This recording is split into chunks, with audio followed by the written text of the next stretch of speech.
Mukhang may malaking tiwala si Ginoong Justin Sun sa Tron at sa kakayahan nitong makipagkompetensya sa iba pang mga malalaking blockchains tulad po ng Solana at Ethereum. Ang kanyang mga pahayag ay nagpapakita ng ambisyon ng Tron ay maging isang pangunahing platform para sa mga meme coins at stable coins, lalo na sa mga aspeto ng liquidity, transaction speed at security. Kaya ayan ang pag-compare niya sa Tron bilang Android at Ethereum bilang Apple ay interesting. Ipinapakita po nito na ang Tron ay nag-o-offer ng mas flexible at open source na environment na maaaring maka-attract ng mas maraming users lalo na sa meme coin trading. Ang malaking liquidity ni Tron ay may hawak po ito na $60 billion sa stablecoin assets. At ito po ay isang malaking advantage kumpara kay Solana. Ito ay nagpapakita na maraming users ang nagtitiwala kay Tron para sa kanilang transactions, lalo na sa mga bansa na may volatile currencies. Kaya mukhang optimistic po si Ginoong Sun sa future ng Tron, lalo na sa meme coin space. Ang kanyang bold predictions at ang pagsuporta ng community ay maaaring magdala ng isang significant growth sa platform nito. At ayan, bago po tayo magpatuloy ay nais ko lamang po munang bigyang linaw ang aking disclaimer kung saan ang nilalaman po ng video na ito ay hindi po ito isang financial advice. For education and information purposes lamang po ang layunin nito. At ayan, si Ginong Justin Sun, siya po ang founder ng Tron at siya ay naniniwala na ang blockchain ay maaring ilarawan bilang isang Solana killer. Yan, siya raw po ang magpapataob kay Solana, itong si Tron. Ipinahayag ni Ginoong Sun ang pananaw na ito sa isang recent interview kay Altcoin Daily. Ang kanyang mga pahayag ay nag-i-emphasize sa ambisyon ni Tron na dominahin ang meme coin space at higitan ang ibang blockchains sa mga key areas tulad ng liquidity, transaction speed at security.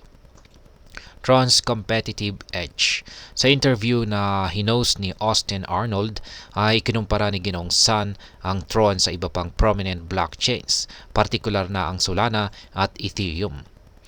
Ayon kay Ginoong Sun, ang Tron ay nag-o-offer po ito ng mas mabilis at mas murang transactions kaysa kay Ethereum habang nananatiling resistant sa mga issues tulad ng maximal extractable value or MEV kung saan ay maaaring makaapekto sa transaction fairness. Ang scalability at efficient infrastructure ng Tron ay nagbibigay naman ng significant advantage, particular na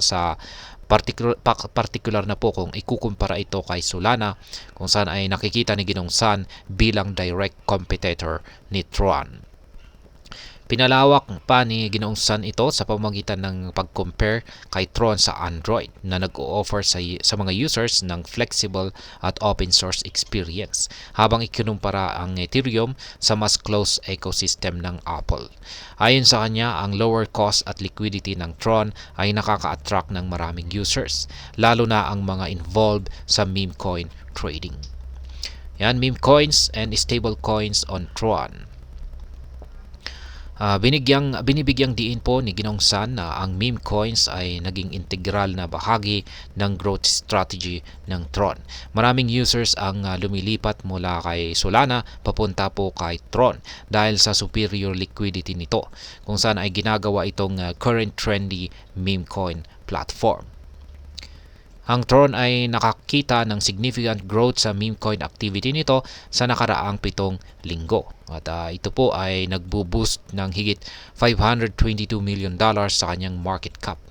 Iniuugnay ni Ginoong Sun ito sa kakayahan ng platform na mag-resist sa front-running attacks at mas mataas na liquidity. Binibigyang diin ang liquidity ng Tron.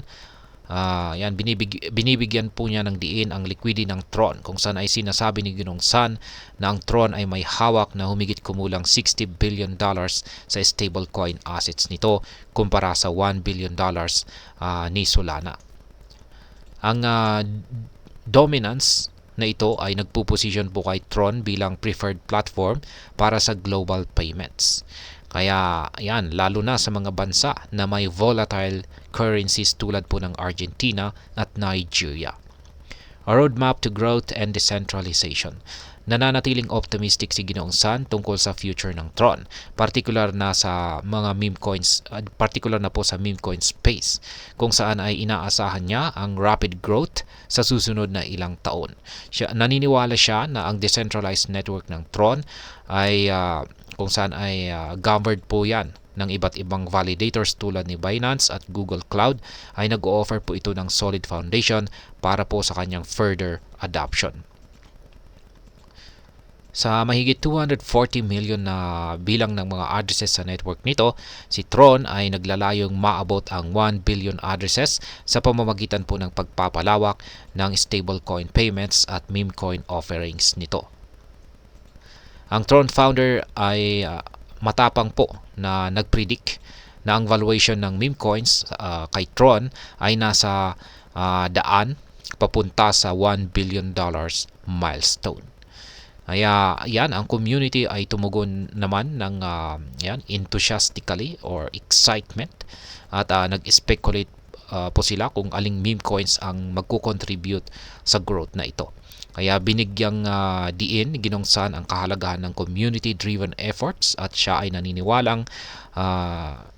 po ay naniniwala sa sentral na tagumpay ng meme coins.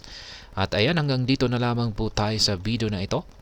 Sana po ay inyong nagustuhan ang aking paliwanag sa video na ito. Kung inyo po itong nagustuhan ay pakiclick lamang po ang like button nito. Para naman po sa mga bago lamang dito, kayo po ay aking inaanyayahan para mag-subscribe. Pakiclick na rin po ang bell icon nito dahil ito po ang siya magsisilbing notification nito sa mga bago kong videos na akin pong ina-upload sa aking YouTube channel na ito. Marami pong salamat sa panunood. Ingat po tayo lagi at God bless po sa ating lahat.